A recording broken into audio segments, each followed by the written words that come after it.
కూటమి ప్రభుత్వం క్రెడిట్ చోరీకి అలవాటు పడిందని మాజీ ఉప ముఖ్యమంత్రి పుష్ప శ్రీవాణి విమర్శించారు. గ్రీన్ బ్లూ కలర్ కనిపించినా కూటమి ప్రభుత్వానికి దడ పుడుతోందంటూ ఎద్దేవా చేశారు. వైసీపీ ప్రభుత్వ హయాంలోనే కురుపాం భద్రగిరిలో 50 పడకల ఆసుపత్రుల నిర్మాణం చేపట్టి ఎన్నికల నాటికే 90% పనులు పూర్తయ్యాయని తెలిపారు.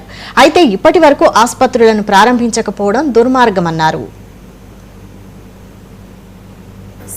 సంబంధించి అదనపు బిల్డింగ్ కానీ అలాగే భద్రగిరి సిహెచ్సి హాస్పిటల్ కానీ నిన్న పార్వతీపురం మన్యం జిల్లా ఇన్ఛార్జి మంత్రి గారు వ్యవసాయ శాఖ మంత్రి గారు అచ్చెన్నాయుడు గారు వచ్చి ఈ 2 హాస్పిటల్స్ని కూడా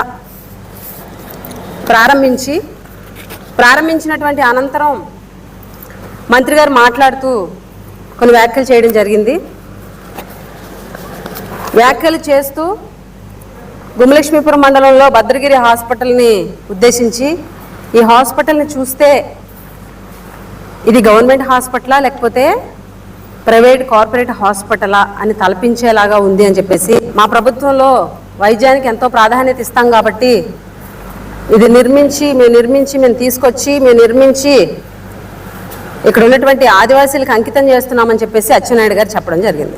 ఈ ప్రభుత్వం ప్రతి విషయంలో కూడా గతంలో జగన్మోహన్ రెడ్డి గారి ప్రభుత్వంలో జరిగినటువంటి అభివృద్ధిని, గతంలో జగన్మోహన్ రెడ్డి గారి ప్రభుత్వంలో జరిగినటువంటి పనులని వీళ్ళు చేసినట్టు, వీళ్ళే నిర్మించేసి వీళ్ళే అన్నీ చేసేసినట్టు ఈరోజు క్రెడిట్ చోరీ అన్నమాట. సిహెచ్సికి సంబంధించి అదనపు బిల్డింగ్ కానీ